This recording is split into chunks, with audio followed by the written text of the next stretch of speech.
history of my life, Clarence Blackhurst, made to give to my children and be available for our grandchildren. And we've chosen this as a starting place because it's a public school, a grade school named after my father, Stephen Blackhurst, who was superintendent of schools in St. Charles, Missouri, from 1927 until 1961. And so he is the beginning of this particular part of our video, and we will proceed.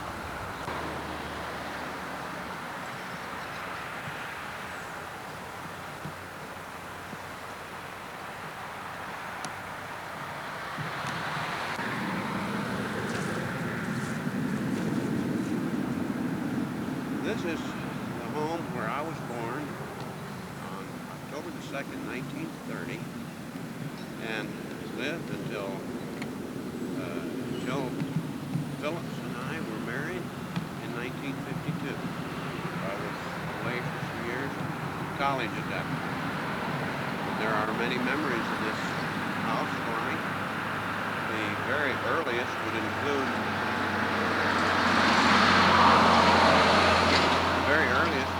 a time that my parents and brothers and sisters went to Washington, D.C., and my grandmother Fish took care of me.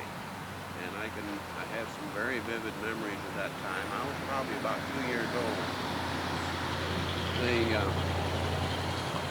But we came out and picked wild cherries off the tree, the big wild cherry tree over my left shoulder, and we picked wild cherries off of that, and she made wild cherry jelly. And we just had a real good time. And that tree up in itself just had a lot of memories. I used to get out on that bank underneath the shade of that tree, and I'd make all my little roads, and I'd play with the cars just hours upon hours. So that tree is a really special tree. Other memories that I have here would include the time that Leonora was married, and shut down. And I was talking about Leonora's wedding, and it was in 1940 that she and Noel were married in the living room of this house. And that has some vivid memories in my mind. One of the other dockets a few years before that involved the kinds of birthday parties that I would have. My grandmother Fish took great delight in preparing what she called a birthday pie for me, and every year they'd have this pie. And what it was a washtub with a paper cover made to look like a pie. And out of this paper cover were a lot of strings. And I would pick up a string and I'd pull it, and it would lift out a little gift through a hole in the pie. And I'd go on through that, and there'd be all these little gifts for the birthday party. I've never seen that done. Seen it done since then. And we didn't do it for many of you kids, and maybe we should have. But these are some of the memories that I have at this house.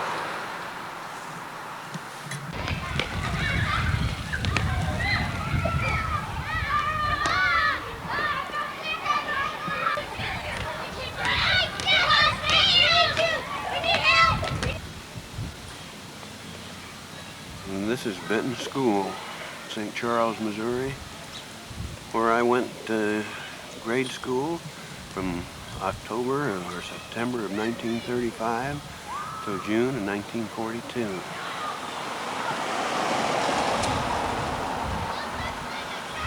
The room on the top left was 6th grade, right below it was 3rd, and top right was 4th, and below it was 2nd. 2nd grade was taught by then Helen Deere, who was a good friend of your Aunt Leo's, still to this day.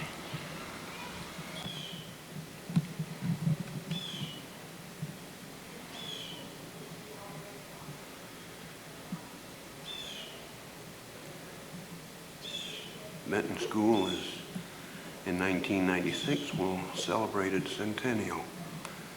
This is a come-by drawing or painting, I guess, that was put together by students here in commemoration of this time. Right out at the base of that flagpole, there used to be a very large old tree. And at that spot, Bob Schaefer and I used to go out and play marbles, and we just had the greatest time. And one time we were at recess playing marbles, and we got so interested in our game that we didn't notice what was going on. We looked up, and all the other kids had gone in, and we were out there all by ourselves playing marbles and worried to death. I've already mentioned to you the years that I attended here at Benton School, and we just had a really wonderful tour through this, and the school has changed quite a bit because they've added a lot to the back. But going through the school really brought back a lot of memories. I began to remember things that, like the old benches around the basement rooms, that I hadn't thought about for years. And it was an exciting time to go through this school, which had a lot of memories for me. This is the old St. Charles Junior High School. This was built after the old Jefferson Street School, and this is where I went to 7th and 8th grades. It's being rebuilt now. It's been was part of the high school fire of 1995, so I can't get in close to it, so I'm shooting through this fence. But this school represented some fond memories too. Some of you may have heard me talk about Principal Mr. Ramju, who used to have his way of correcting people by giving them a chance of being whopped with a thin book or a thick book, their choice. It really worked. Nobody wanted it. From here, we're going to go around the corner and look at the big fence all the way around.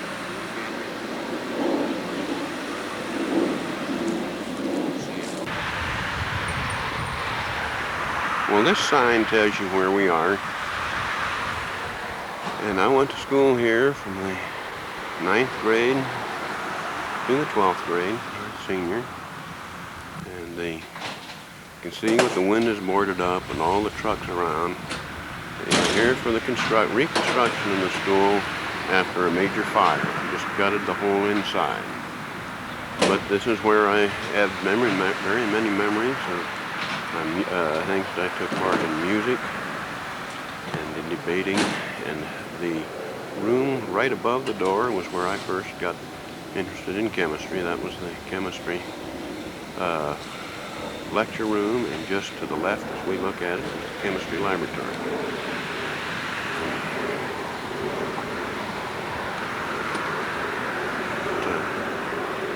One of my fondest memories from this school was the musical group that we had, about 5 of us I guess. We called ourselves the Spinach Floors, and we used to play everything from comedy stuff to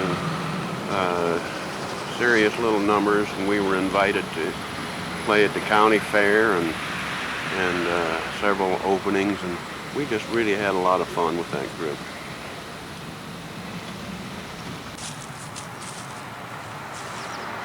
This is the last of the places in St. Charles that I want to tell you about. This is the old Jefferson Street Presbyterian Church. It's now another church because the Presbyterian Church has moved over to Lindenwood College. But this church is the church where I grew up, from Sunday school and the pre-kindergarten all the way up through high school. And this is where Dad was an elder at this church for many years. And of course it has the site of one of the most memorable times of my life. This is where your mother and I were married, and certainly without her, my history wouldn't really be very much, and certainly yours wouldn't be, period. So this is a real special place for us. And I can't tell you how much so this is the last place we're going to go to, I think, in St. Charles. But we'll talk some more about it where it's comfortable and cold. Okay, till later. As more important than buildings in my life have been people in my family. Here are two of them, Leonora and Steve, brother and sister. Yep. And if you can say anything, you may. Look at that. The one time in their lives I found them wordless. Sister that goes with Steve and Leo and was a very major part of my life. And growing up, we did some great things together when I was a kid and she was still in high school and college. We just had some great times together. But this is Mary.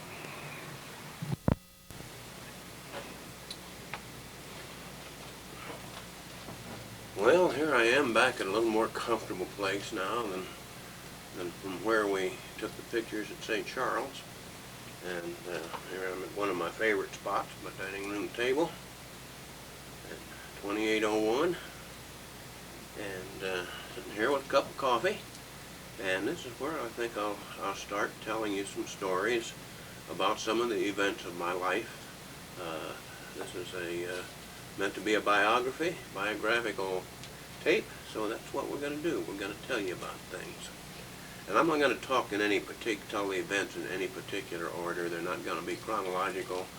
Won't even make any sense, probably, in going from one to another. But basically, these are just thoughts that have come to my mind and memories that I have of things that have happened.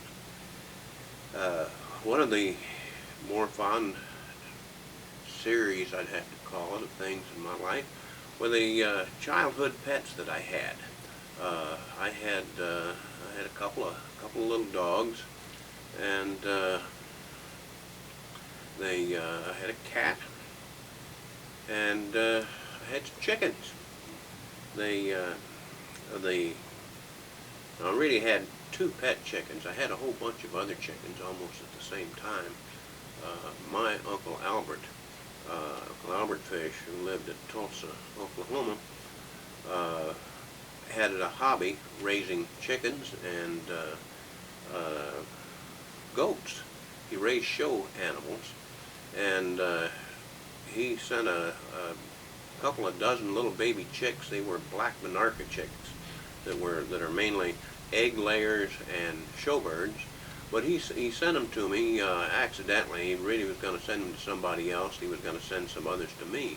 So I got these 2 dozen really nice chickens as chickens go. And I think my dad pretty well took care of those for the most part.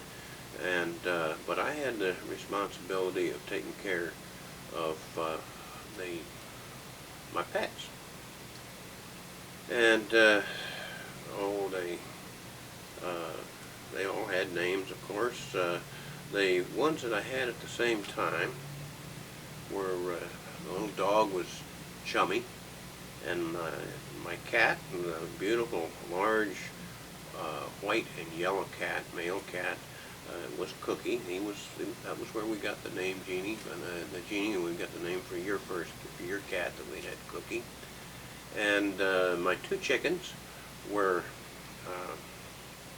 little hen and a rooster, and they were pretty big ones, particularly the rooster. The hen was named Herkimer. Now that I can't remember for sure where I got that name, but I think it came from a comic strip character, probably in Alley Oop. This is an old comic strip that you kids probably have never heard of. But the rooster was named after Cadet. Now my brother, your Uncle Steve, at that time was, this was about 1943, during World War II. My brother was in a cadet in the Naval Air Force, where he was in flight training. And so when he went into the service, I decided I was going to name my chicken after him. So the big rooster was named Cadet. And he was quite a friendly little pet. And ordinarily, don't think of chickens being pets, but these were real pets. And one of the things that I remember particularly is when I came home from school. Now when I was in junior high school and high school. The school was just about 4 blocks, I guess, from my house, so it was an easy walk. And I'd go home, come in the back way. At that time, our house was right on the edge of town, and the high school was too. There wasn't much, weren't many other houses close to us from the back side of the house. And I'd come down an alley. It was a street, but it was really nothing more than an alley at that time. And I'd get across the main street from school, and I'd start whistling for my dog. And the dog would come and meet me, and we'd follow home together. And it wasn't very long till that rooster learned to come when I whistled too. And here I was meeting both the dog and the rooster about the same place. They keep up together. And the last couple of blocks, we'd go home together and chatting, and as roosters will chat, and as dogs will chat, and they like to be petted just like any other animals. And so we went on home and had a every night. This was pretty much of a daily thing that happened. Another thing that just came to my mind about the old chicken is I had a real good friend named Larry Spencer that used to come over to my house, and we'd do a lot of things together. We played sports together and did things.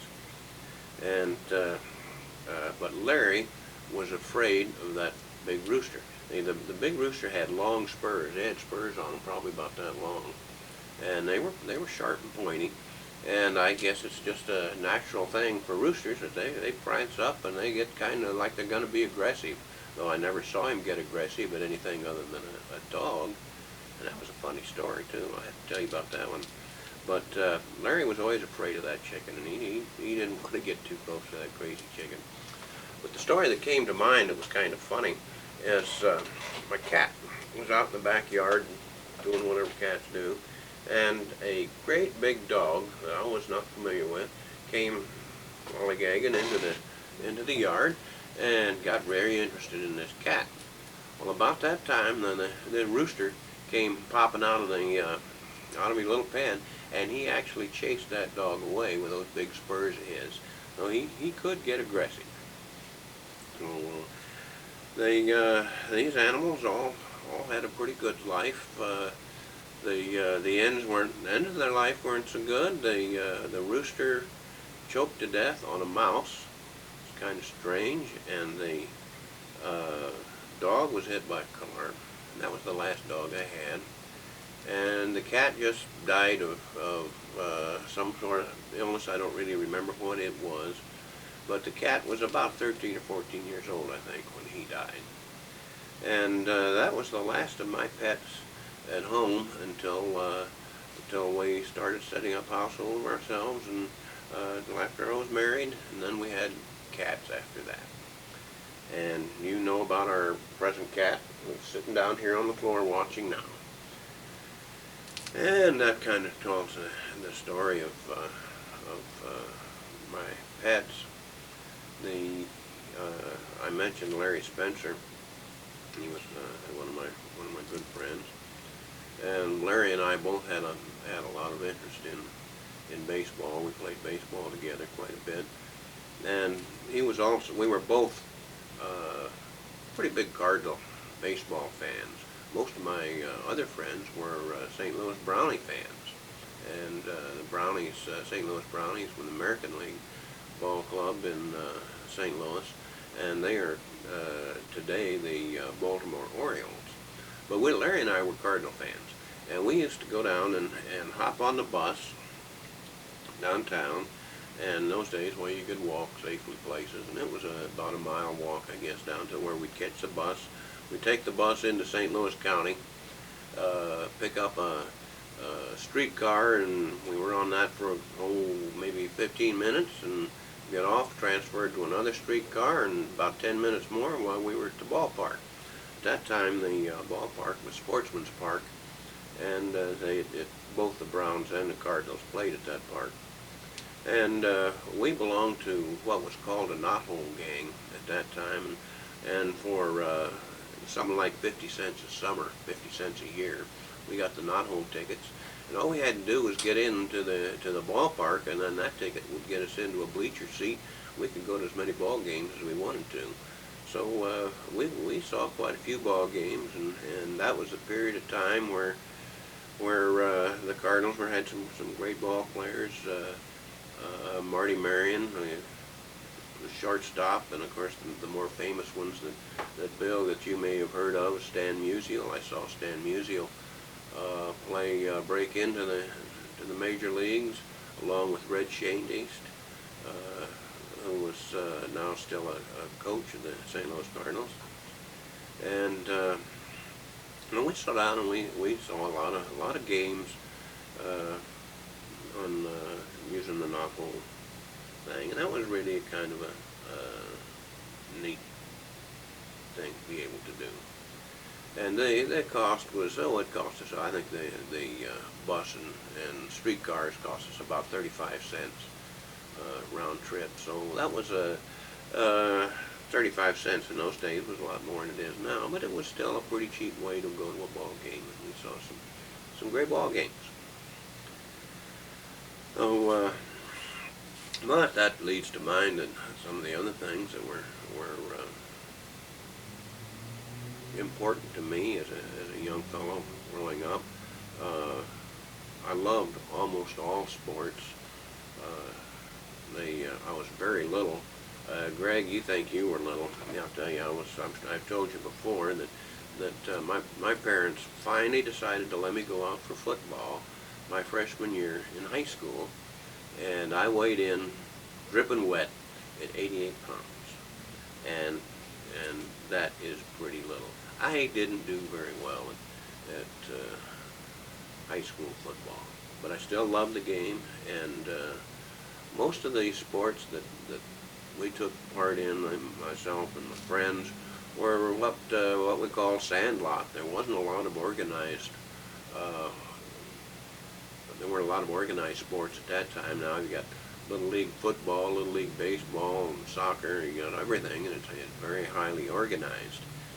And so when I grew up, we had to do all of our things were mainly pickup games. And when I was young, when we first getting active in sports, there was no house in the lot next to ours. I can't remember when it was that the house was finally built, but even in high school, that house was not there. And we used to play baseball and out in that lot. We got along fine until we started hitting the ball a little bit farther. And when one of my friends hit a ball and it just missed the window of the house across the street upstairs, we decided, well, I guess it's time for us to quit playing baseball. We were just hitting it too far by then. And not to mention the near misses we had on cars out in the street. But fortunately, we did live fairly close to a very fine park, Blanchette Park. I was going to take some pictures of that when I was taking pictures around the St. Charles, and I forgot it because the park was an important part of my life too. And but we could easily ride our bikes out there, which is what we would do almost every night after school. We'd go out there and we'd either, depending on the season, we'd play baseball or we'd play football. And always pick up games, and we could play baseball with any 4 guys up to some full teams. And we just had a lot of fun, and with that kind of baseball, sports, everybody would get into a game. You always got to play. There was nobody sitting and watching. We didn't have any coaching, but we sure had a lot of fun. And we had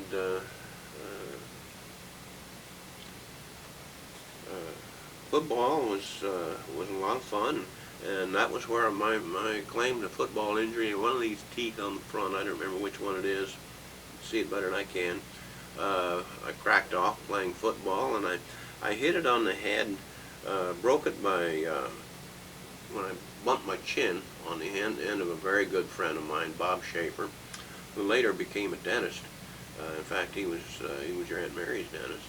And I always threatened to go back to Bob and make him fix that tooth, but I never did. And I need to pay some attention to somebody here, it looks like. And he thinks it's getting close to supper time, but it really isn't. And but we played baseball and football there, and later in high school I did get into some organized softball. The only kind of organized baseball that was around at that time was American Legion, and the whole city had one baseball team. You had to really be good to play on that. So that wasn't anything that I got into. But we played a lot of softball, and the kind of softball that we played in those days was all fast pitch. And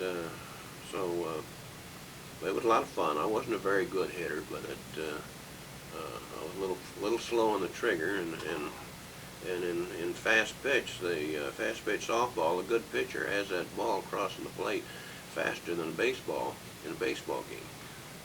So you got to pull the trigger pretty quickly, and I wasn't all that good, but I was pretty good with the glove. I was a good defensive outfielder, if I can brag on myself a little bit, and always had a lot of fun with the game. One of the other sports that I did that was a little out of the usual was for some reason I got interested in pole vaulting. And my freshman year in high school, I guess it was, I took a manual training course, which is a woodworking course, and one of the projects that I made was standards to hold a crossbar for pole vaulting. I knew I was getting interested in it, so I'd made these standards and brought them home, and I dug myself a sand pit, which is what in those days we used to fall in, and nowadays they fall in foam rubber or something, big piles. It's not a bad drop, but for the guys it could really go up. And again in those days the high school record was 12 feet even, and that's not even going to win a common high school match anymore with the kind of equipment that they have. But at 12 feet, falling into a sand pit, you wanted to hit right. It was a pretty good drop. But I always enjoyed it, and I pole vaulted, and just one or two of my friends messed around with it with me out in the lot. I was never very good, but I got up to where I was making about 10 feet, and that was good enough for me when I got to college.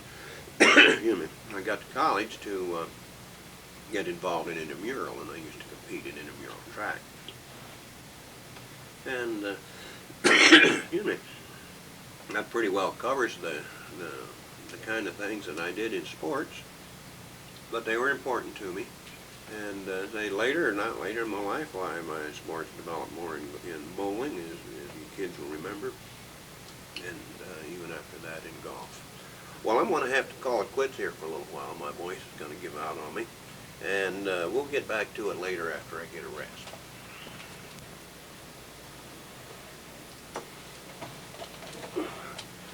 Well, we're back again. Let's talk a little bit more and see what some of the other things are that I can remember. I'd like to talk a little bit about some of my relatives, your relatives, and some of the times we had together. Of course, I mentioned my grandmother that lived with us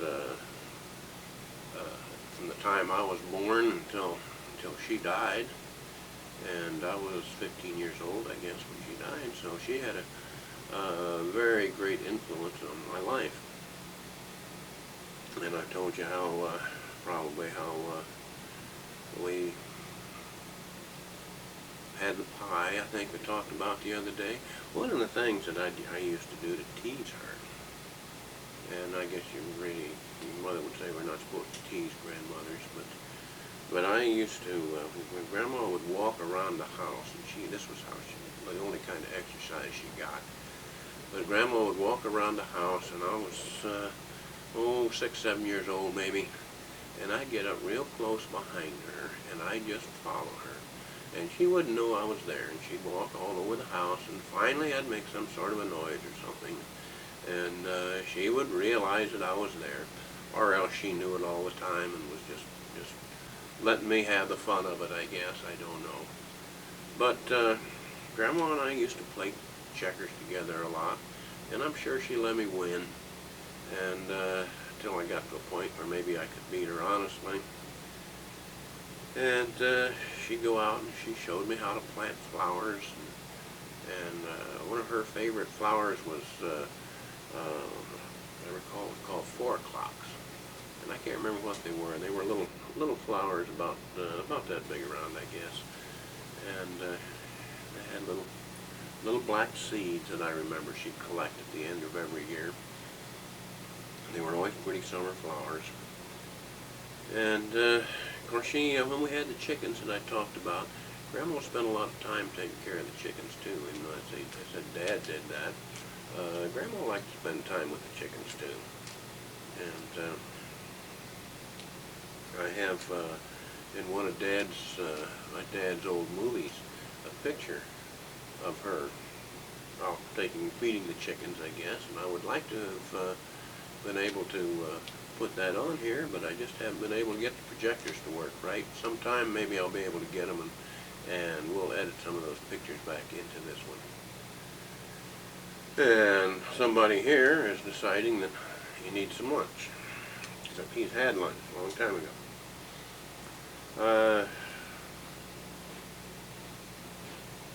Somebody else that I had some interesting times with, my Uncle Melvin.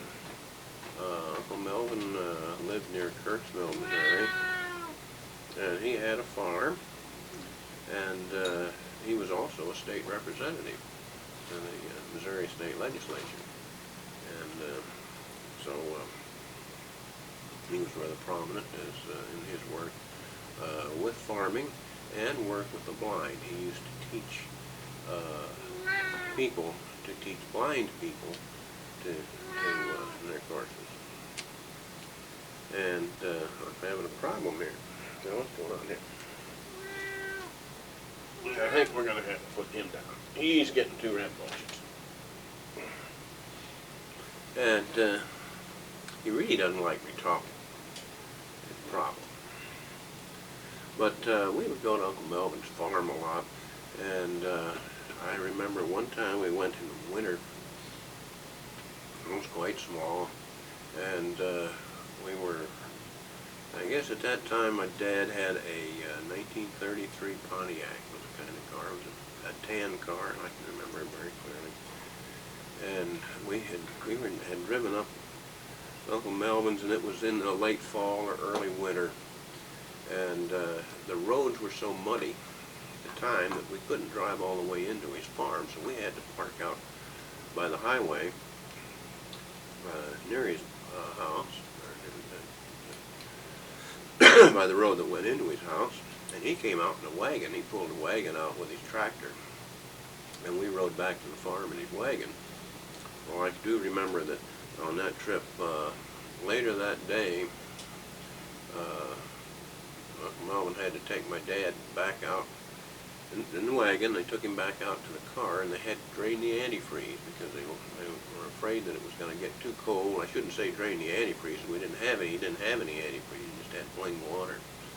Had to go out and drain the radiator so that the radiator wouldn't freeze. And just left the car out and came back in the wagon. I don't remember when they went back and got the car, but I'm sure they did because we got home. But Uncle Melvin was a lot of fun to Uncle Melvin took me hunting with him once. The only time in my life I'd been hunting. And I'm sure I've told you kids some of that. I had a small rifle, a small .22 rifle, and we were out in his fields and some trees, and he pointed out a squirrel to me that I could get to, and I shot that little squirrel. I imagine your mom would have cheered, but afterwards I felt pretty bad about it, and you know, that was the only time in my life that I ever went hunting. I don't have any trouble with other people hunting, but I decided that wasn't for me. so I didn't hunt anymore. But we had great meals there. She would bring in Melvin would clean the game and clean the squirrels, and he had wild ducks and rabbit, all kinds of things. And we just had some terrific meals over the things that he got on these hunting out there. Not to mention the great fried chicken that came out that they raised their chickens. And he had horses and he had cows and the classical things that you have. One of his specialties was guinea hens. And guinea hens, I don't know, to me it looks like someplace between halfway a chicken and a turkey, but I don't know that that's a good description. But he had a lot of guinea hens and raised them, and I guess their eggs were good. And so those are some of the times that I remember with Uncle Melvin. Uncle Melvin did come to our wedding when your mom and I got married. He and Aunt Octa came to our wedding. So that was always nice.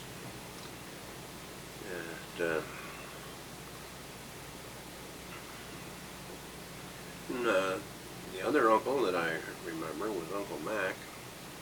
Uncle Mac and Aunt Mildred. Oh, by the way, Uncle Melvin was my mother's brother. He was Melvin Fish. And Uncle Mac was my dad's brother-in-law. Aunt Mildred was my dad's sister. And they lived in a farm, not too far from Chillicothe, Missouri. I can't think of the name of the town that was closest to it. But if you ever want to look it up, it's on the plate of the little church that's in our living room. But Uncle Mac was confined to a wheelchair all the time that I knew him. I never knew him any other time, but he had a wheelchair, and he could walk around with a cane a little bit, but it was a challenge for him. And his prize at the time that I can remember was a radio. He had a Zenith radio that a big one and a short wave it would carry. He could get on things from all over the world, and he powered it off of his windmill. He had a big windmill outside the house, and it generated enough energy, enough electric power to run that radio.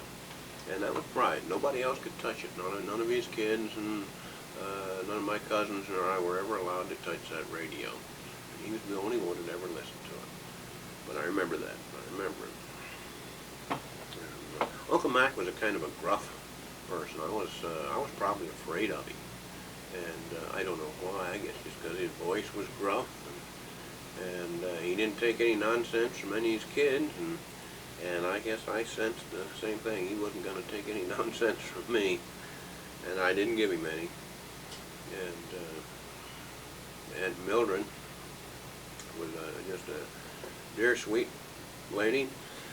And what I remember the most about Aunt Mildred was her cooking. And it was, as I look back on it now, it was just absolutely amazing. You have to realize that I had about 8 or 9 cousins in this family. I can't remember how many. I didn't know my cousins the way you kids did, but I just knew a couple of them pretty well. But they were all ages when I remember going there. The youngest was Sam. We called him Junior, and he was just about my age. And then the oldest was probably 20 years older, and he basically ran the farm, Bill, cousin Bill. But there were a bunch of them, and I was going to mention the cooking that Aunt Mildred did. Aunt Mildred, time, and I don't know whether she ever had any other type or not, but she cooked on a wood-fired stove. And it was a big one. It had about 6 places across to put pans on to do the heating. Had a great big oven. In fact, I think it had 2 big ovens. And these were all wood-fired. And I have a very vivid picture in my mind of going into that kitchen and seeing pies all over the place. She was just made delicious pies, and pumpkin pies, cherry pies. These were all pies made from things that they grew on their farm, and all of them baked in this old stove. And then the thing that I always look forward to for dinner was their fried chicken. They'd kill the chickens fresh, and boy, you just didn't get any fresher. And she'd fry the chicken in the great big iron skillets, and it was just delicious. I probably haven't eaten any better since then. But one of the things that was kind of interesting that's worth passing on to you, and I told you there were a lot of them, and then when we were there, well, there were my 3 sisters and our 2 sisters and brother, plus mother and dad, so, and sometimes there'd be other people come in, and there were too many people to feed at one time. So the way they did it was the adults got to sit down and eat first. And I always thought, at that time, I don't know if that was such a good idea, but I look back on it now, I think that's a pretty good idea. Let the grown-up people eat first. And then when they're done, then the kids get the chance, and they get in there and they eat. And as I should say, since I was a kid then, we ate. But the food was always worth waiting for, and it was just a really great meal, and then all kinds of vegetables which you had to have, and again, almost all of it grown right there on the farm. Junior used to take me riding. They had riding horses, and we'd ride around the farm and around the fields, and I remember once we rode over to my dad's homestead where my dad grew up, and the barn was in really good shape yet, but the house was an abandoned house. We used to walk, run around through it. We could play in it, but it was a dangerous place to be, really. But the barn was in terrific shape. We'd go to the old barn. We'd climb up into the hayloft, and one thing I remember wasn't all that pleasant, though. There were a lot of pigeons up there, and for some reason I thought it would be neat to take back some pigeon eggs and show to somebody. So I put these couple of pigeon eggs in my pocket, and then we went climbing back down the ladder, and on the way down that ladder, I smashed the pigeon eggs in my pocket, and they were rotten. No telling how old they had been, but that wasn't all that much fun the rest of that time with those rotten eggs in my pocket, and having to ride back to the farm and then tell everybody what had happened. But I sure remember that time with the pigeon eggs. And I don't think I ever would have fallen in love with horse riding, but it was kind of fun, and I didn't want to go very fast. I was satisfied just to go along nice and slow. But you had Mary and Uncle Steve, and I can't remember Leo doing it, but I remember Mary and Steve being pretty good. They rode them quite a bit, a lot. And there were cousins that were their age. Mary Ellen was my sister Mary's age, and Roger was just about the same age, plus or minus a year. And got on over to Dorothy and Nell and Bill and Margaret. You remember the painting that we have now in our living room that's over the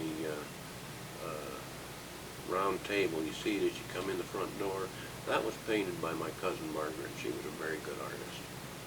And that picture hung in Mother and Dad's house for as long as I can remember. And then we put it in our house. But those are some of the things that I remember there. Oh, one of the other things that was kind of neat, stayed in my mind. I remember once we went in again, and we're getting back to the old road, like I mentioned, Uncle Melvin. But the road into the farm was a dirt road, and it'd been raining, and the ruts were pretty deep in the road where we went in.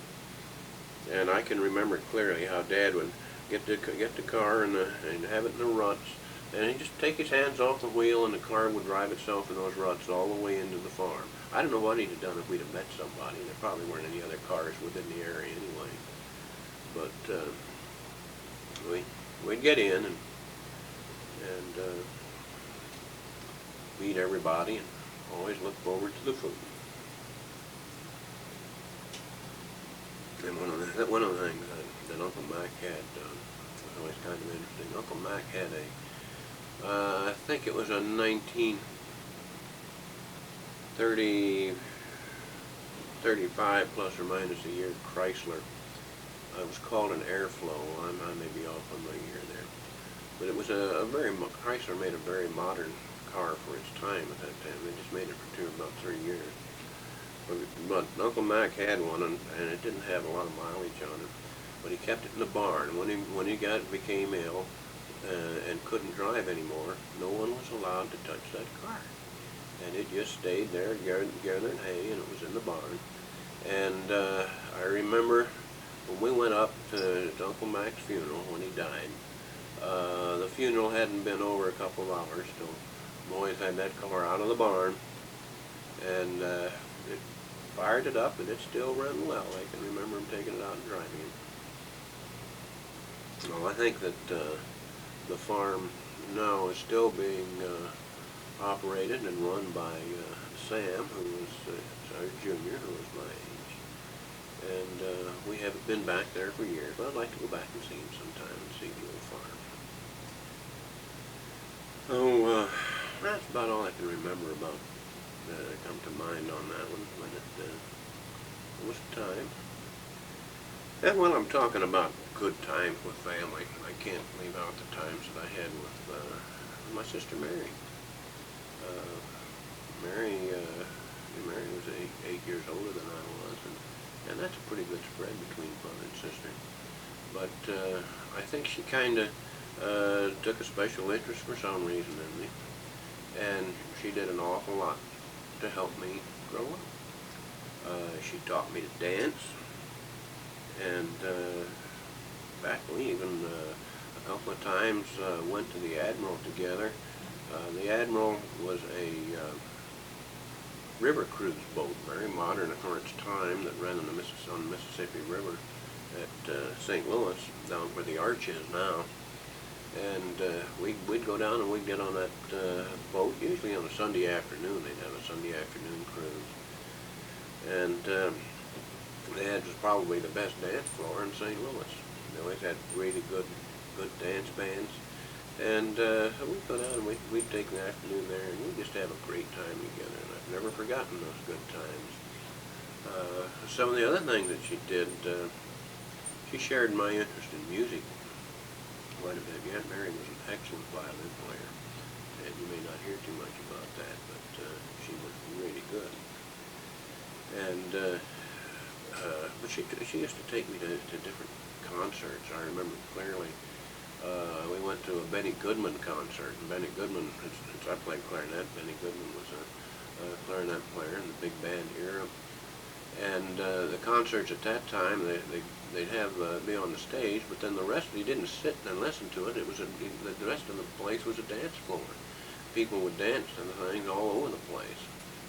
And just it was at Kiel Auditorium in St. Louis, and it was just a huge convention hall, really what it was. And I can remember then seeing some of the really good dancers. You might see them in old movies when they were doing jitterbugs, and they'd be so good that people would just stand around and form big circles around the dancers just to watch them, and it was really fun to watch them go. But it was a lot of fun. It was a great experience to get to see people like that. We went to a Spike Jones concert. Spike Jones did a lot of comic stuff, and you may not have heard too much of that. Ask me about it sometime. I have some records if you want to hear any of them. And then we went to a Paul Whiteman concert. Paul Whiteman is particularly interest to me because he was a personal friend of who? George Gershwin. And George Gershwin wrote some music that I was very fond of, particularly Rhapsody in Blue. And Paul Whiteman was one of the first orchestras to play the Rhapsody in Blue for concert, and so it was really a treat to hear that big band play that, big orchestra play the Rhapsody in Blue. And after that, to this day, why, that's one of my favorite concert pieces. So there are lots of things like that that bring back a lot of great memories of things that I did with Aunt Mary. During the time that I was growing up, Leo was quite a bit older, and she was teaching, and the time I was really doing much, getting around much, and Uncle Steve went into the Navy when I was 11 years old, and by the time he got out of the Navy, he was married, and getting bigger, so we really didn't do all that much together. But the times that I spent with Mary were just really great times.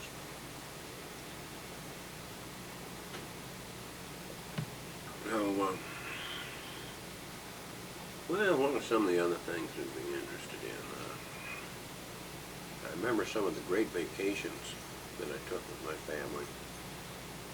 And one of my favorites, I think I was 10 years old, and we went with I don't think Leo went with that trip with us, and probably Steve didn't, or yeah, I guess Steve and Mary went. And we went to Minnesota and spent quite a whole week, I guess, at Ely, Minnesota, which is a very small town on a lake not too far from Superior. And beautiful lake, and we had a cabin. I can't remember too much about the cabin. It was a cabin in those days. A cabin was a cabin. You had had beds to sleep in, places to cook, and there were no stores close. You could go to usually there was a bait store or something around. But we did a lot of fishing, and that was probably my first experience with any kind of fishing. We'd rent a boat, and we'd go out in this lake and just caught all kinds of fish. And interestingly enough, the biggest fish was caught by my mother, and that incidentally was the only time in my life that I can ever remember my mother doing anything illegal, and that was she was fishing without a fishing license. And we were out in the boat, and we were trolling. And Mother didn't have a pole. We didn't have enough rods with us or poles. And she just held on to the line over the edge of the boat. Nobody was paying much attention to her. And rather suddenly, she gave a big heave and brought this big old northern pike up into the boat. Well, a northern pike is a pretty ugly fish, and this was a big one. He was, at least it was big to us. It wasn't really big as they go, but it was about 3 feet long, and that's a good fish. And they have very, very sharp teeth, and you just don't mess around with them too much. But I remember her flopping that big old fish in the boat, and I just got out of the way. I didn't want anything to do with him, and Dad got him off the hook. But that was really a fun time watching her bring that old fish in there. And I caught all kinds of things. Most of the fish we caught were walleye, pike, or walleye. I didn't catch any northerns. Dad caught a couple of other northerns. We didn't catch any muskie. The muskie was the big fish to catch in those days, still is. But it was just a super time. We had all the fish we wanted to eat during the week, and then we took home a big box packed full of ice with them, and I can't remember getting them home, but I guess we did. The ice, incidentally, you didn't go to a store. Any little camp like that had an ice house. It was basically a barn built near the lake, and in the winter they do go out on the lake with big saws, and they'd cut big chunks of ice out, and they'd bring it in just like bales of hay and stack it into the ice house, and so that at the end of winter, this ice house would be full of ice, and it'd give them enough ice to get them all through the summer. So that ice, when we rented, ice was free. You didn't have to pay anything for it. You get all you wanted. And that was a great trip. We had other vacations. We went to Wisconsin once. Did a lot of fishing there. Didn't catch anything. But that may have been a trip that I was the only one of the kids, and none of my brothers and sisters went.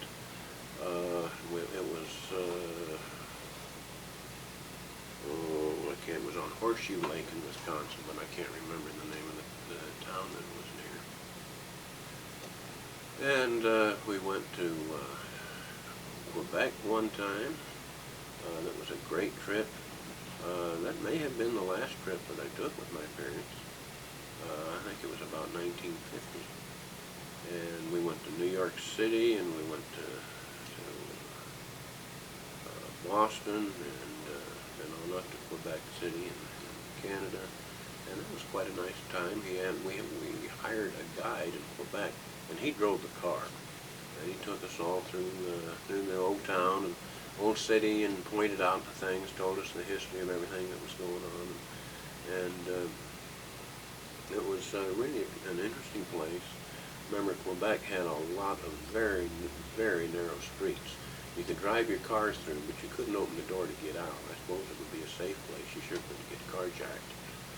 But it was an interesting time. And we went through there and on through Windsor, I believe, and then back to St. Charles. And that was a time that I had the experience driving in New York City. I don't want to drive there again. I haven't. But we were in downtown someplace, and I needed to make a right turn. We were in this heavy traffic, and I was the first one at the front of the light. The light changed, and I went to turn. Well, by the time I got the car moved out a little bit, why there were so many people out crossing the street that I couldn't go anyplace. At least I didn't think I could. There were 6 or 8 people abreast and just flocking through, so I'm sitting there waiting. Meantime, a native recognized the Missouri license plate and knew I had a problem, and he was really kind of polite, courteous. I was a little surprised, but he gave me a friendly toot on his horn, pulled around me, and he put his bumper right up against the people in this crosswalk and pushed them out of the way. And I got my bumper right up against his. We just went right on through there. But I'd never had the nerve enough to do that today. Well, I guess it wouldn't pay anyway, because somebody would fall over and sue you. How much am I going to get? How much am I going to get, I guess they would say.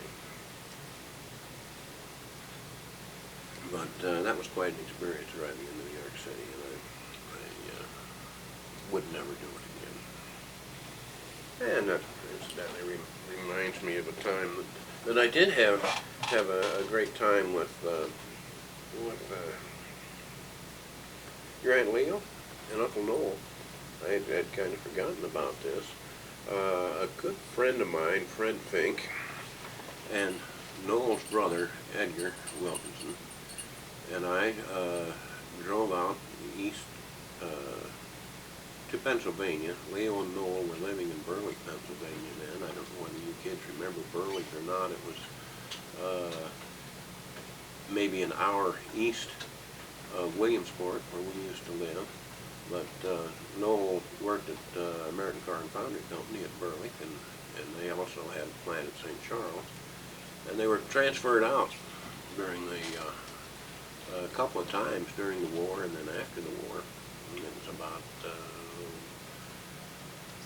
well, probably 1950, 51 again in that same period of time.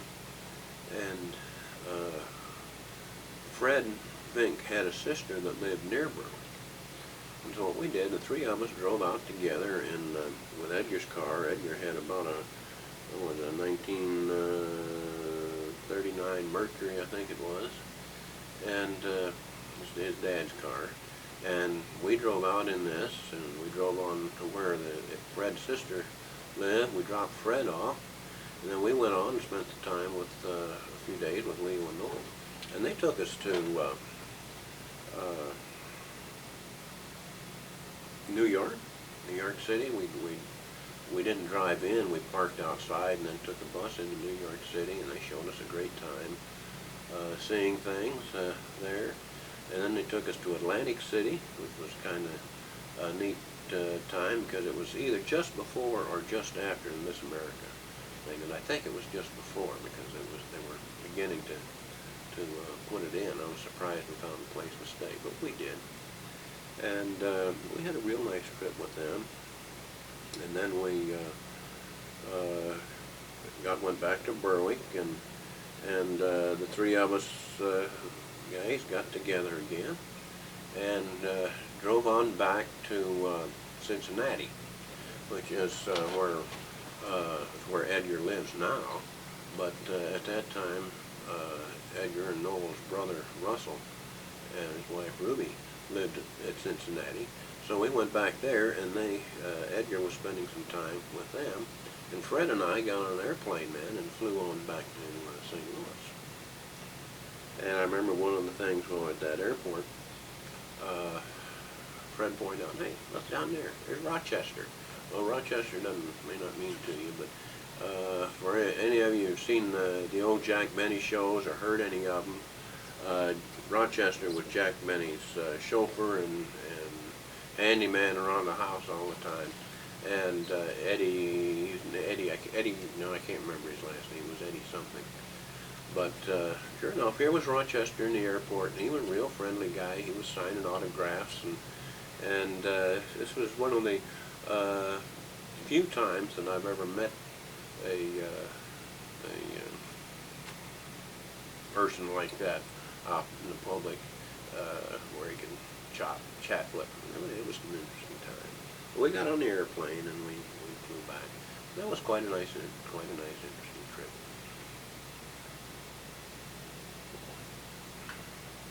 Well, I'll tell you what, I think I'm going to have to take a break, and we'll get back to you in a little while.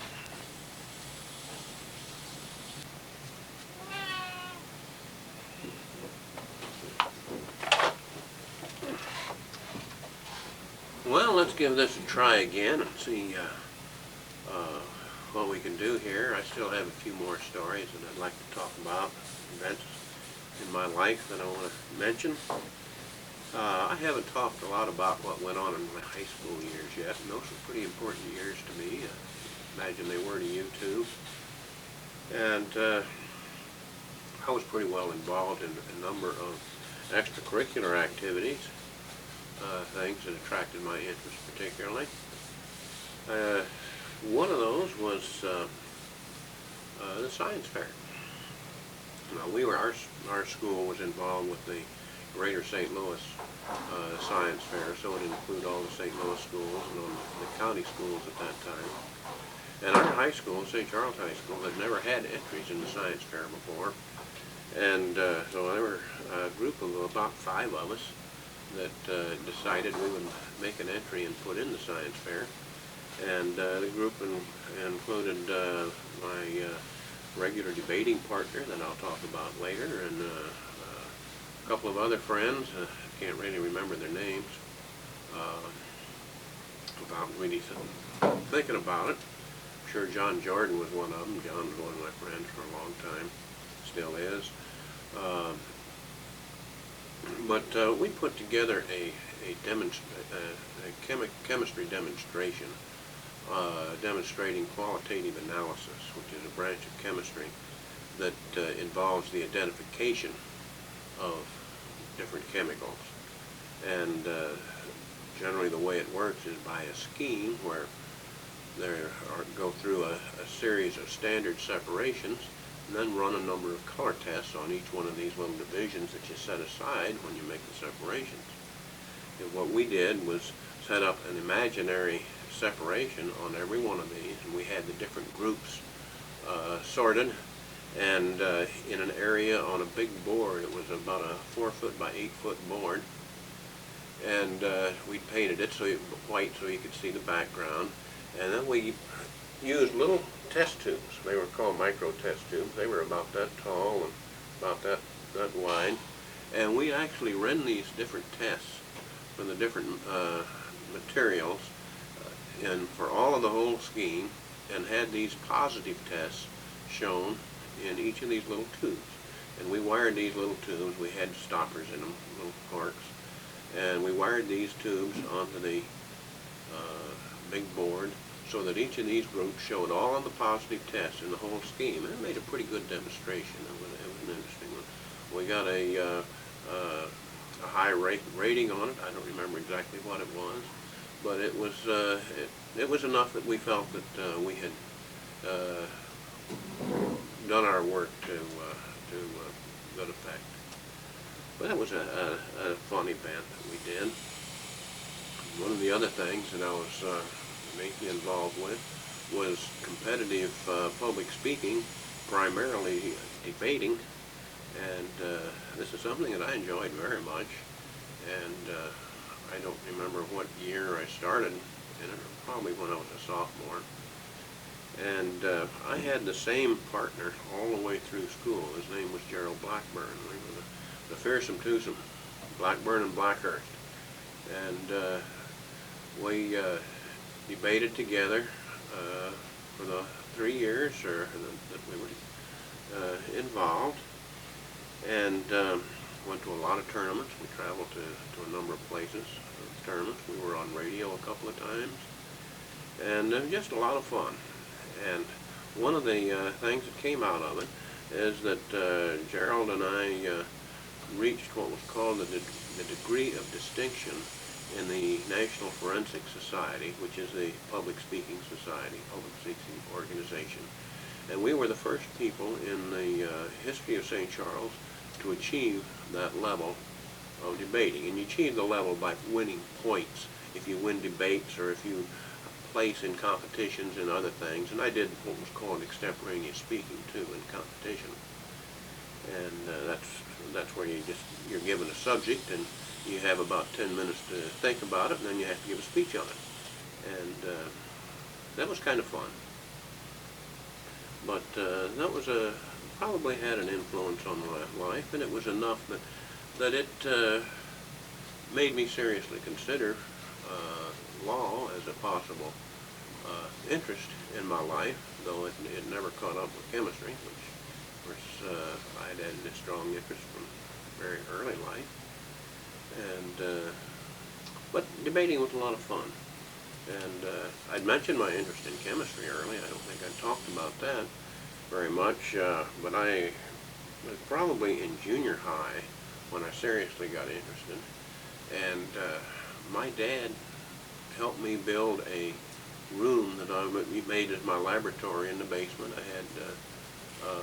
I didn't have running water in it, but I had a sink basin that I could drain into a can, and then I had a container, kind of like what we used to use for camping for water, so that I had access to water there, and I had a pretty good little laboratory.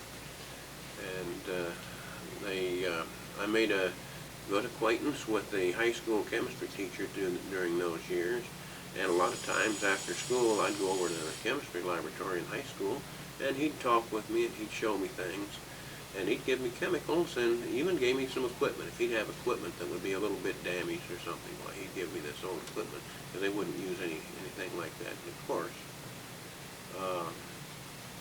And so I gathered some equipment that way, and he was a great interest to, or really stimulated my interest in chemistry. And so that all the way through school I continued my work at home playing with things, and I learned a lot in my own little laboratory.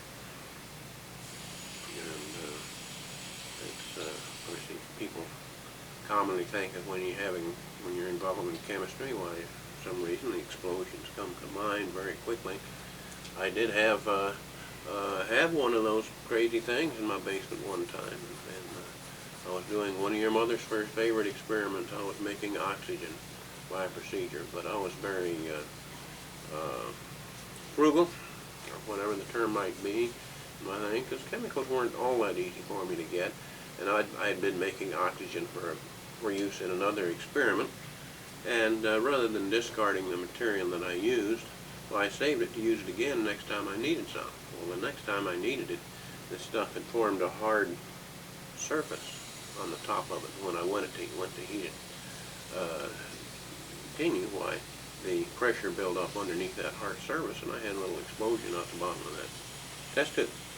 And it made me alert to being a little bit more careful with things like that. But no damage was done.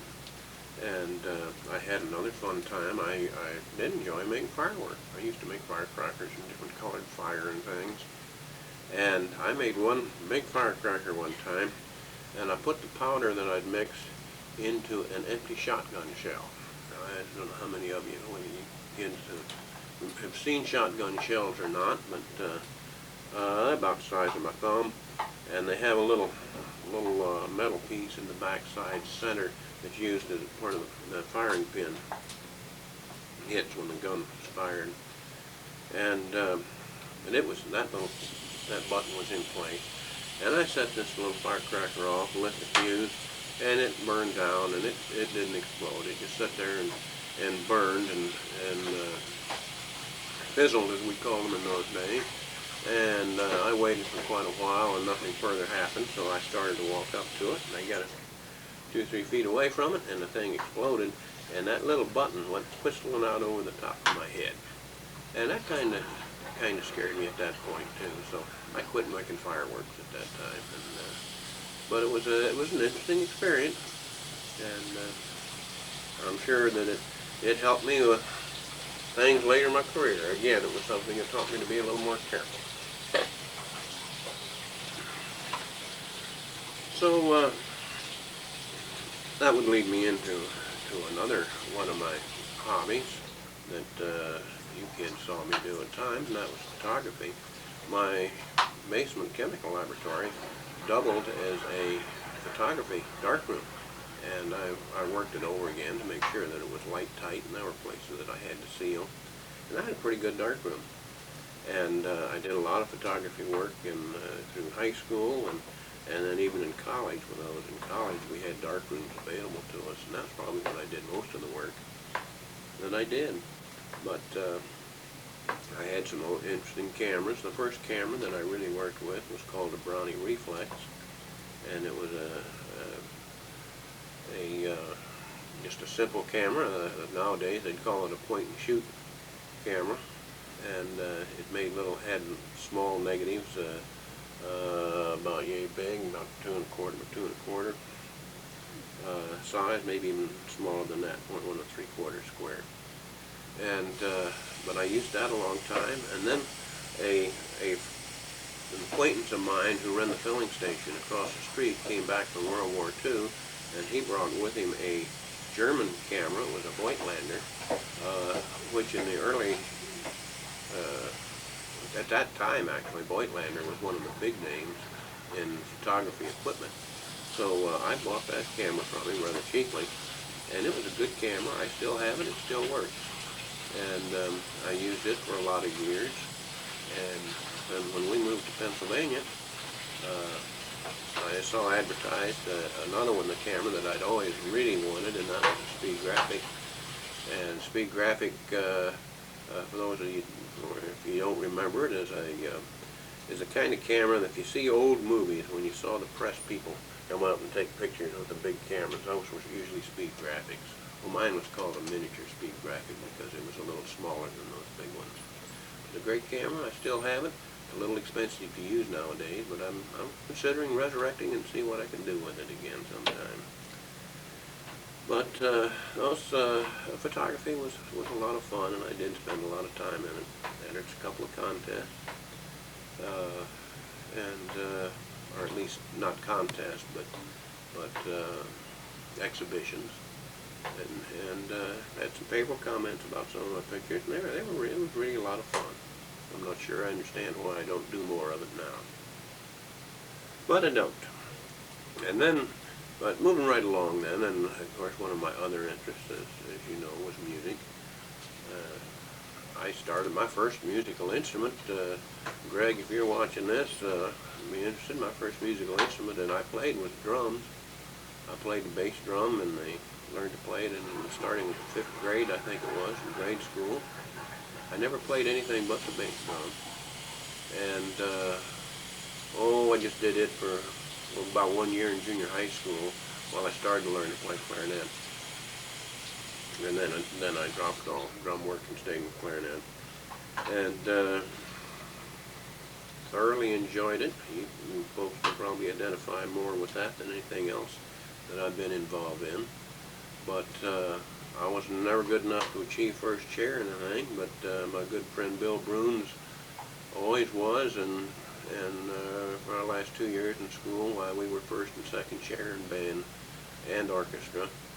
And Bill was first, and I could never quite get up to his ability. He was a good clarinetist.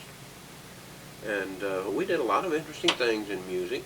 We did I remember the operetta that we put on in school, the HMS Pinafore, which was a heck of a lot of fun, and was a particular challenge for me because a lot of the clarinet part was written in A. Clarinet, of course, is key, standard key is B flat, and there are A clarinets, which Bill had. Bill had a set of a Selmer A and a B flat clarinet, and he can, when they change keys in the score, he can just switch clarinets, and I had no problem.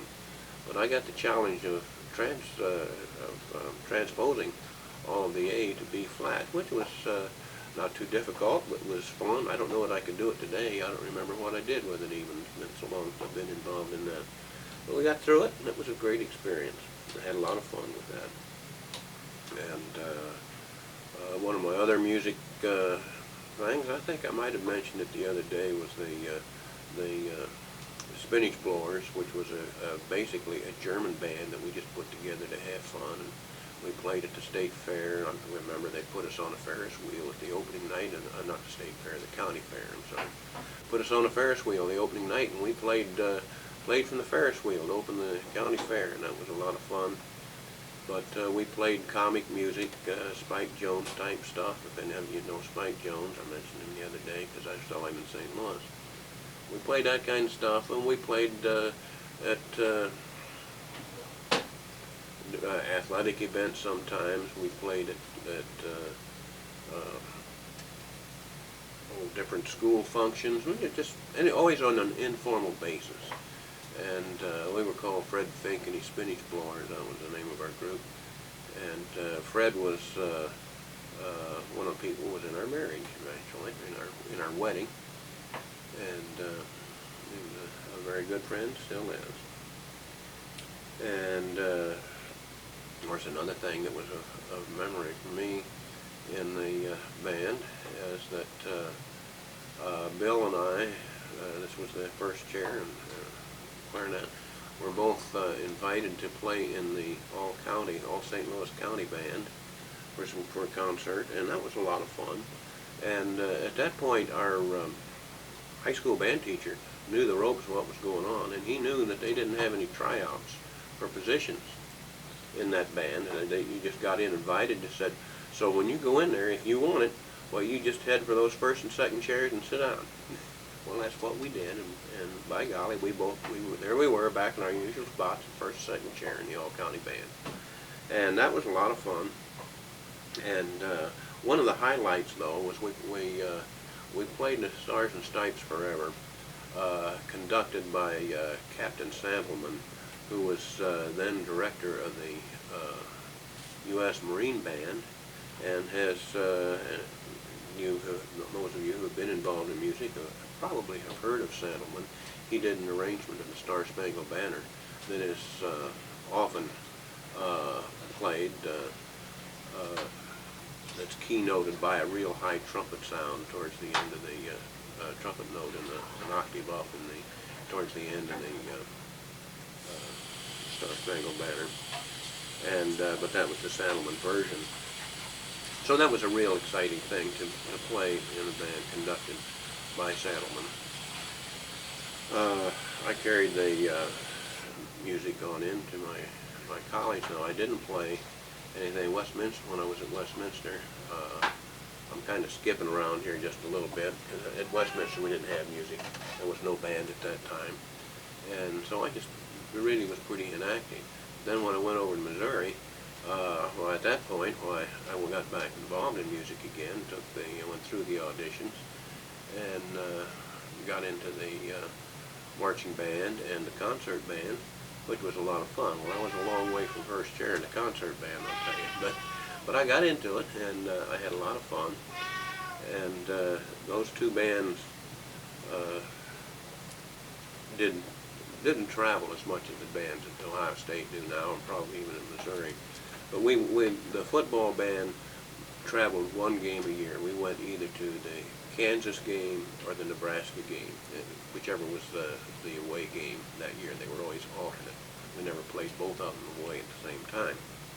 And those were always homecoming games. And then their band came, whichever was appropriate, came to our homecoming. Our homecoming was always either Kansas or Nebraska. And that was our traveling time for the marching band. And the concert band would usually make one tour of just a few days where we would tour and play concerts at high schools. While I was there, we did the Kansas City area and one other area. I don't remember what it was. And but they were always fun trips and things that I remember. And of course, I've been wondering where he was. About time, I guess. After I was out of school, I still continued some interest in music. I didn't do anything while we lived in Joplin, but in Williamsport, I played with what was called the Elks Band. It was a band that was sponsored by the Elks Club. And we played concerts and the Plart type things, and we marched in a lot of parades. It was just a lot of fun. We did get paid for some of the stuff that we did, so I even joined the Musicians Union at that point. And some of the things that we did were paid for by the National Foundation for the Arts, or whatever that name is. And so there was a little bit of remuneration involved in that. I had a lot of fun with that. Then when we moved to Minneapolis, I through a quirk, I guess, got involved with a band there. I'd been talking to Jeannie, to your Earl C., remember him? Something about your work, I don't remember what it was, your interest in band music. And he told me about the Medalist Concert Band, and said, why don't you come on over and play with us? Well, I didn't really know. I just kind of, okay, this is like Williamsport, or maybe even St. Charles. I played in a municipal band while I was in high school, the same kind of thing as in Williamsport. And okay, I'll go over and play with that. Well, it turned out that Medalist band was something else. It was a very high level performance, and it was really beyond what I could really do. And most of those people could sit down and read the music right straight through and do a pretty good job. All they had to do was work on the shape during the concert. But I really had to woodshed that music. I had to work very hard just so I could catch up with them and handle the notes okay. And then during the band thing, when I learned to play the music that it was supposed to be played. But that was a great experience. I have a tape of that, which you probably all heard. And it was a lot of fun. We played a number of Robert Russell Bennett stuff, which I'd never heard of him before with that. And that was tough, but it was an awful lot of fun, and we played a number of other things. Then we moved to Columbus.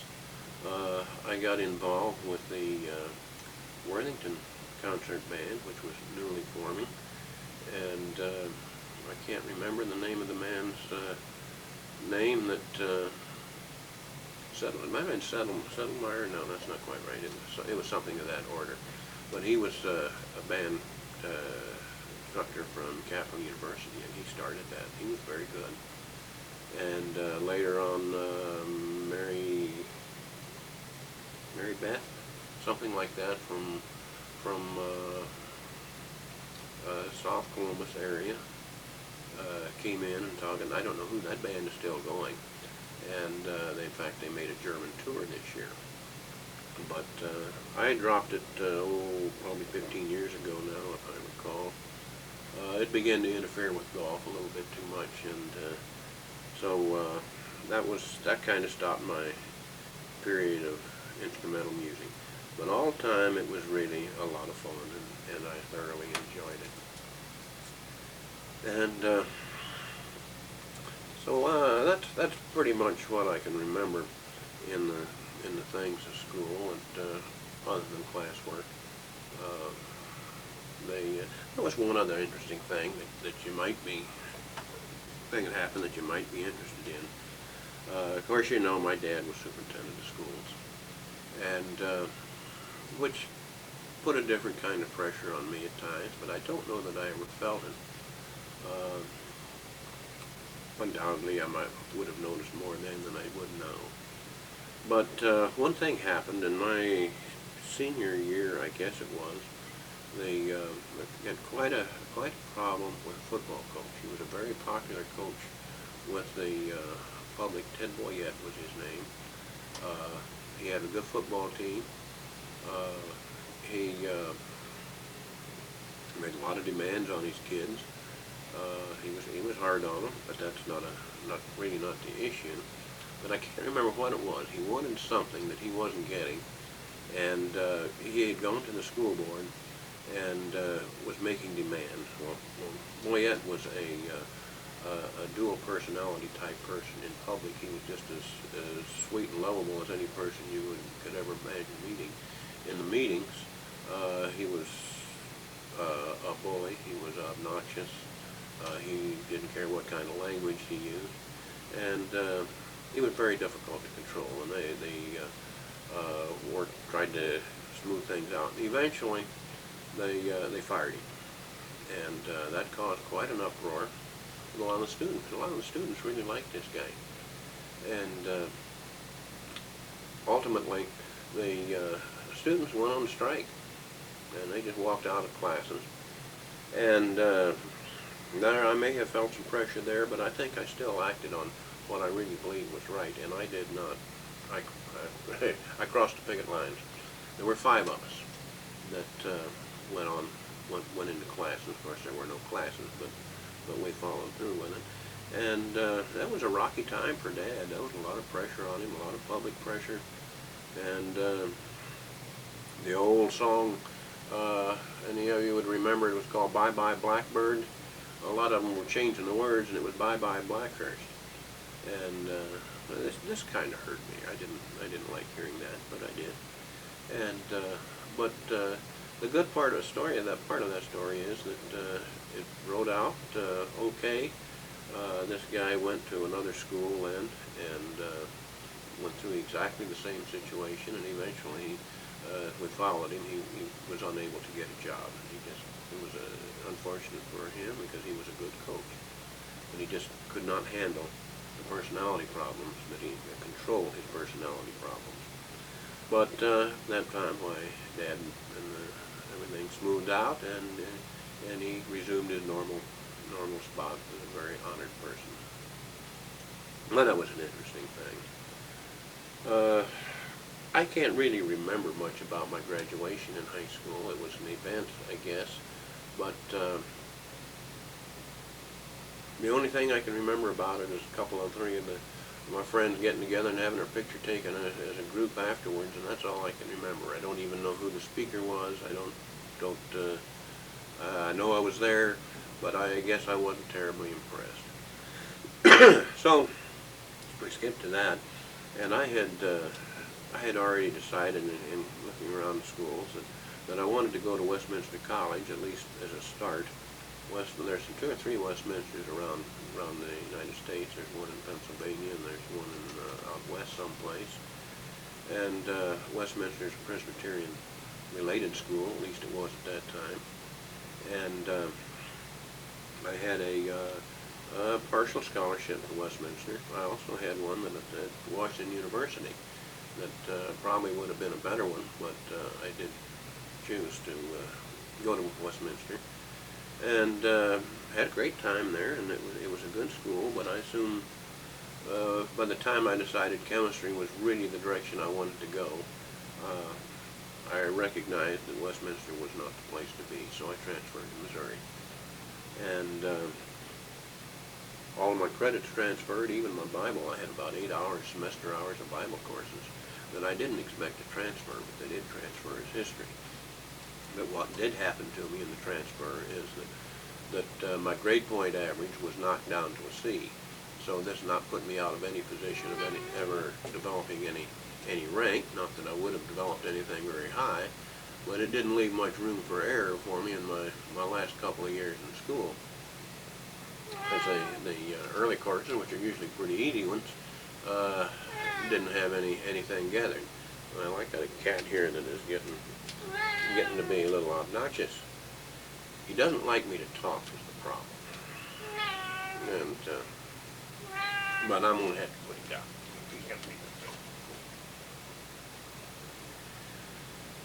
So I went to Westminster for the to that first 2 years. I was involved in again some extracurricular activities. I played softball. I was involved in track. I continued my pole vaulting there, and I was in a Westminster was big on fraternities. It was an all-male school, by the way, at that time. It's co-ed now, but it was all-male then. A lot of a big and strong fraternity system. I wasn't too excited about about fraternities, but I did eventually join one that was called a local fraternity, and in that way, we had social activities, and I could take part in intramural sports, which is something that I wanted to do, and had a lot of fun with that. And in Missouri. When I went to Missouri, I got involved. I knew people, John Jordan and Fred Fink, both good friends of mine from high school that were in Missouri. I belonged to a co-op house. It was called Three Squares Co-op. Co-op houses in those days were really good deals.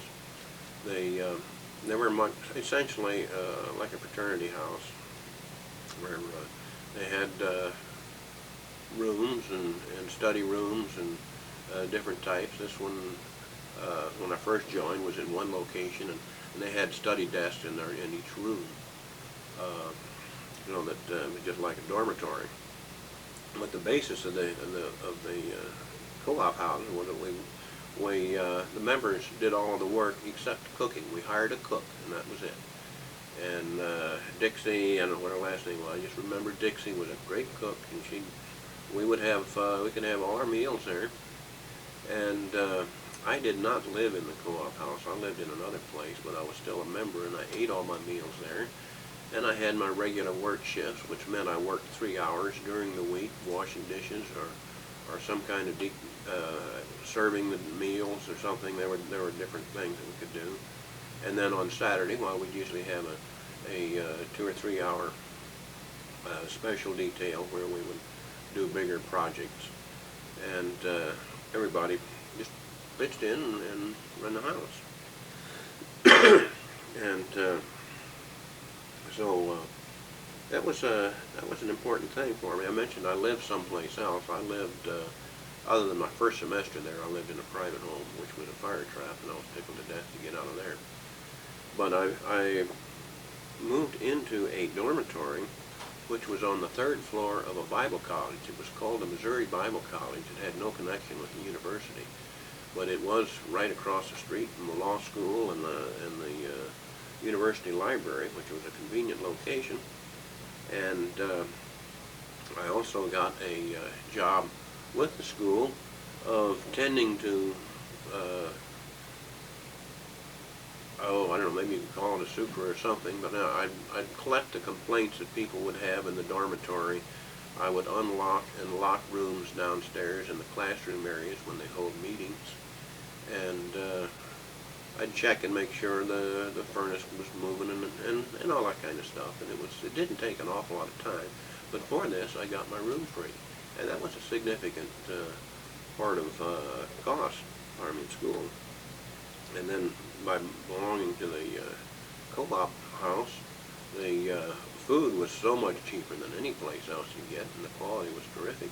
I was actually able to make enough money during the summer that I could almost pay for my whole school.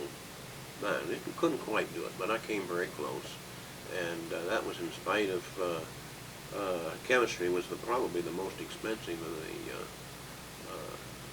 courses that you could take in Missouri, because there were laboratory fees that added up pretty quickly. And my costs were $65 a semester for fees. Missouri did not have what they call a tuition, just fees depending upon what courses you took. And so it's a lot different than it is nowadays, and you guys that are have kids in college now and going through. But it was a great time, and it led to something else too that was kind of nice.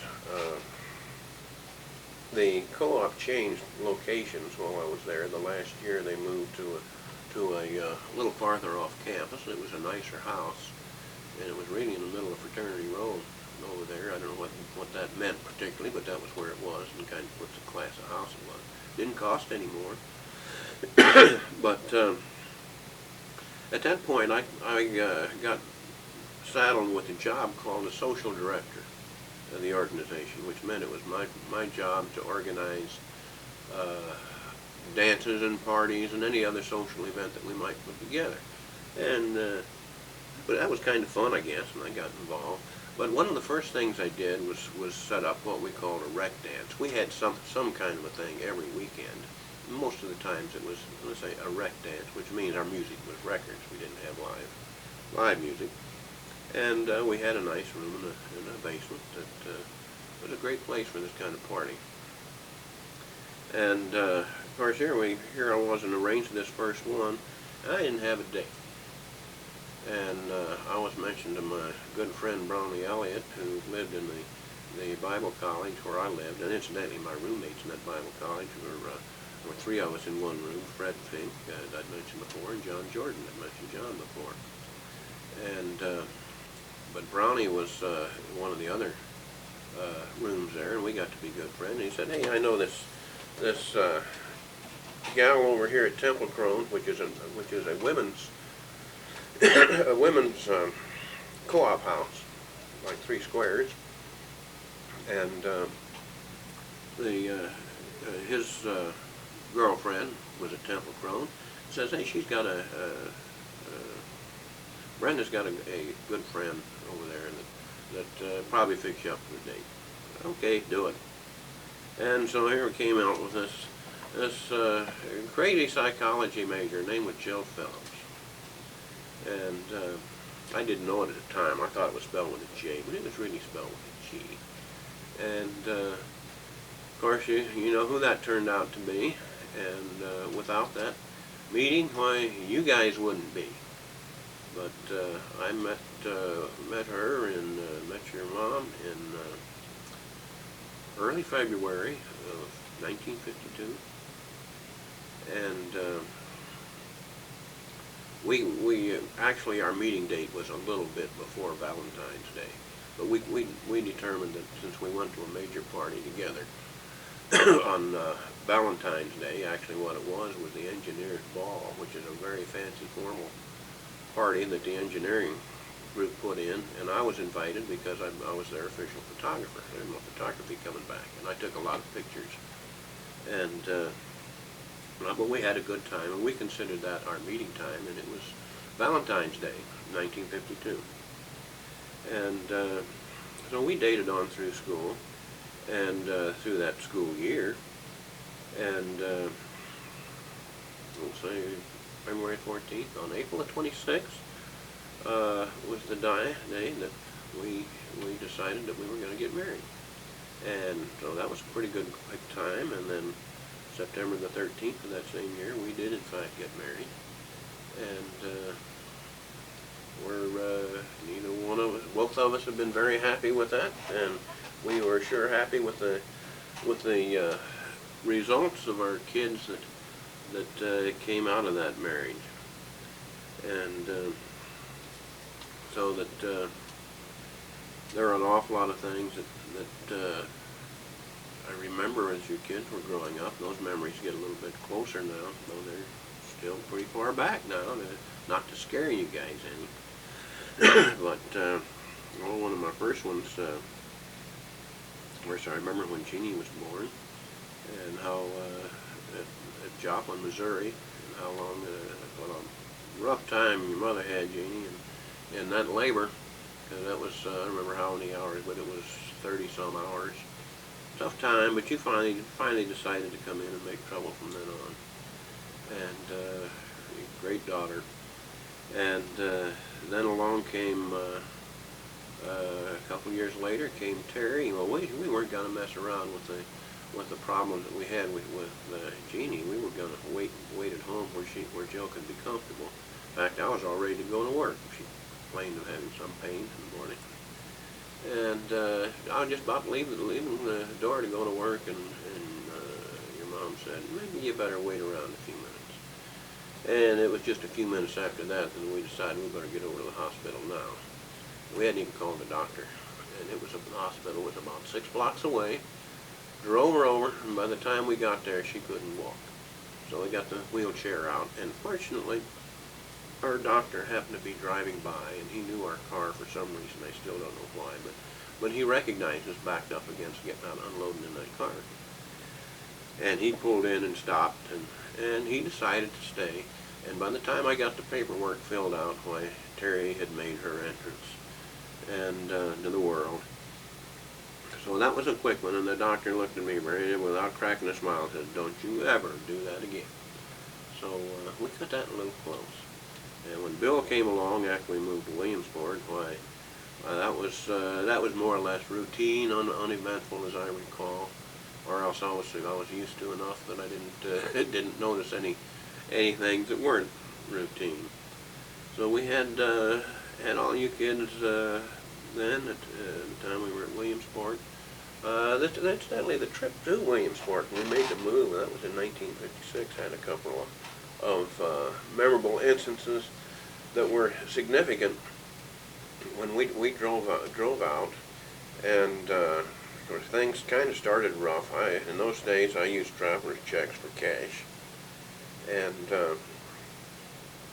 I bought them ahead of time, and I had them all packed and put them in my filing box so that I would remember where they were and could get them. Well, came packing day, and the movers came in and loaded everything up on the thing and carted off, and we spent that night in a motel in order to start early in Pennsylvania the next morning. Well, we got in the motel, and it dawned on me that I had never retrieved all our traveler's checks that we would need to travel. And so they were stored away wherever they store furniture away. We had put it in storage rather than move it away, because we didn't know where we were going to live when we moved out there. And the next morning they allowed us to go back in where the furniture was stored and dug through, and I found our traveler's check so that we could go on. And but that was an ominous start at that trip. One of the more interesting things that happened on the way out was that we hit Columbus, Ohio. Of course, I have to remember that none of the interstates were built yet at that time. We were on old Highway 40 all the way from St. Louis to Cumberland. Went through Cumberland, Maryland. We dropped down there on that trip out to see a little bit, and then went up. I don't remember how we got into Williamsport from there. But when we hit Columbus about 5 o'clock in the afternoon. And 40 went right straight through downtown, and we hit the traffic, traffic wasn't any better then than it is now, and it took us something like 2 hours to get through Columbus that night. By the time we got through there and found a place to stop, I said, boy, I don't care if I never see Columbus, Ohio again. Little did I know what would come about in future years. And, well, out again. So, we made that trip from Columbus as the kids grew up to St. Louis every Christmas. Terry will remember, and maybe all of you remember, the place that we stayed at Columbus for so many years. Tell them, Terry, I can't think of the name of it now. But there's a motel out east, not too far from where Terry lives now. And Shamrock, I guess it was, the Shamrock Motel. We stayed there because it had a garage. And a lot of times we'd have weather, and I liked having the car in. And if I had to do any work on it, I had a chance to do that. And the car didn't have to scrape ice off in the morning if that was necessary. It was just a nice place to stop. But boy, the water was terrible. And you kids probably remember that. We made that trip for a lot of years. A lot of events, and each year, why, they would add a little bit more to the I-70, and we'd get farther and farther. Columbus, you see, was halfway between Williamsport and St. Louis, almost exactly. So it was a good first day trip for us. And what I'd like to do was stop out at the Shamrock east of Columbus, and then go through Columbus real early in the morning and be through it before the traffic was involved. And that usually worked out pretty well. But as the interstates got added and extended, we got so that we were making Richmond, Indiana on the first day. And we'd go on through, whatever time of day that puts us through Columbus in the middle afternoon. And that wasn't a bad shot. Of course, we began to get I-71 came down. We started using that, and I don't remember just when we picked up the I-70s. I-270 wasn't in use yet. And that didn't get into use until we moved here. I remember when we first moved into the laboratory at Ashland, looked out over 270, we could look out there for 5 minutes and not see a car go by. And this was in 1971. And they were just opening up those branches. So that was a really interesting thing to see that grow. They have a little sip of coffee. It's cold now. But some of the things that I remember in Williamsport, particularly, there were some things that went on that have stayed in my mind for a long time that involved you kids.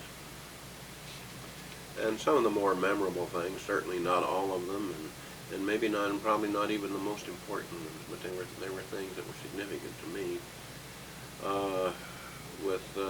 With Jeannie, for example, if you guys remember the Sugar Bush Campground when we go there, and our camping was a big thing in our life as you guys were growing up. It was big for me at any rate. Those were important times that we got to spend with you guys as you grew up, and I think it was just a super time for us all to be together. But Jeannie, I remember one of the things that stays in my mind a lot about what we would do was you remember the spring up the mountain? We'd like to do it. Well, the first few times we usually went up there as a family, but I remember later that Jeannie, you and I took a couple of trips up there by ourselves, and we had some great talks and times going up there, and it was just always a fun time. And there were other times that we'd have good talks together, and times that I'll never forget. And Terry had a special thing in there, and I think that one of the things that was special for me was also special for you, Terry. That was the experience with the Marshalettes when we went to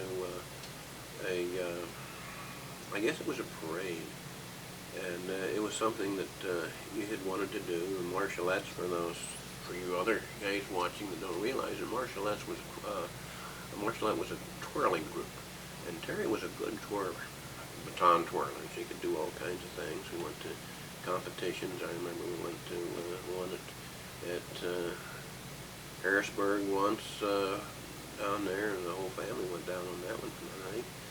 And but the one that I particularly remember, Terry, was when just you and I went together, two of us, and we went to this parade, and I don't even remember where the parade was, but I bet you do. And the parade had a carnival, and I followed you along in the parade, and we saw spent some time in the carnival together, and just had a real good time, and that was a special time that I remember with you, Terry. And then a time with Bill that was funny, when all you kids went fishing with me a time or two, I'm sure. I went with Kathy, you were with me a lot. But there was one time that I took Bill with me. I think it was, we went up to Little Bear Creek, I think was the name of it. It was up in the mountains in Williamsport. We were trout fishing. Bill was just getting started. Bill, you had some small boats, and you'd wade out in there with me. And when we got into one hole, I pointed you to a fairly good sized little hole. Now you have to realize, all of you, that these little streams, Little Bear was a small stream.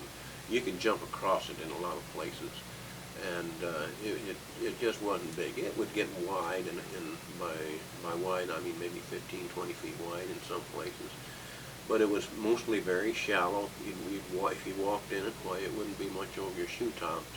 But there would be holes that might be a foot, even 2 feet deep every now and then. And you'd walk along this little creek, and the water would be rolling and white water and bubbling, and then it'd come over little riffles and then form these holes where the water would swirl back into one hole. Well, that was the place you went to look for fish. We were looking for trout, of course. We came upon a good one, and I told Bill, why don't you try this one a little bit, and I'll go on down below. And so Bill's fishing in that little hole, and I was down, and boy, I turned back, hadn't been in there for a few minutes, and here was Bill pulling out this nice, good-sized trout. And so I went back and helped him get it off and put in the creel, taken care of. Said, well, now you've messed that, you've not messed it up, you've riled this up, and the fish won't, there are any other fish in there, why, they won't bite anymore, so come on down and try the next one. Well, not Bill, there was a fish in that, that's a good fish, I'm going back in there. Bill, you're wasting your time. But Bill knew better, so he threw his line back in there. In about 2 minutes, he had one bigger than the first one. So much for my idea that you catch a fish, you can't go back in it for another one. I don't know whether he caught another one out of that hole or not, but I sure remember that second one. And I bet you remember it too, Bill, because that was a fun time. I enjoyed those times that we went fishing together. And so that does put some times together. Those represent a lot of memories that I have. As I say, certainly not all of them. Sometimes I'm sure that there'll be other things come to mind. Maybe I'll add to this tape sometime. I know I would certainly like to get some of my dad's early movies. I want to get transferred to videotape so that we can work some of these into it. I hope to get into some editing equipment so we can put them in the right place. But in the meantime, why, we'll let this represent the biography